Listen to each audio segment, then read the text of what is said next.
রাষ্ট্র ক্ষমতার পট পরিবর্তনের ৩ দিন পর আজ বৃহস্পতিবার ৮ আগস্ট দায়িত্ব নিতে যাচ্ছে অন্তর্বর্তীকালীন সরকার। বৈষম্য বিরোধী ছাত্র আন্দোলনের সমন্বয়কদের প্রস্তাব অনুযায়ী এই অন্তর্বর্তীকালীন সরকারের প্রধান উপদেষ্টা হিসেবে রাত 8:30টায় বঙ্গভবনে শপথ নেওয়ার কথা রয়েছে শান্তিতে নোবেলজয়ী অর্থনীতিবিদ ডক্টর মোহাম্মদ ইউনূসের। অন্তর্বর্তীকালীন সরকারের প্রধান উপদেষ্টা হচ্ছেন নোবেলজয়ী অর্থনীতিবিদ ডক্টর মোহাম্মদ ইউনূস। আর সম্ভাব্য ১৬ উপদেষ্টার একটি তালিকা পাওয়া গেছে।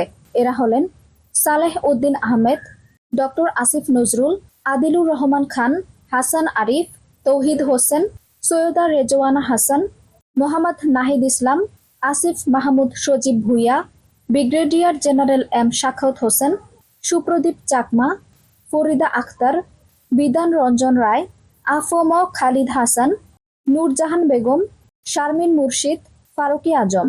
তবে এ ব্যাপারে আনুষ্ঠানিকভাবে নিশ্চিত হওয়া যায়নি। আঞ্জুম হক আরবি, টাইম নিউজ ডেস্ক।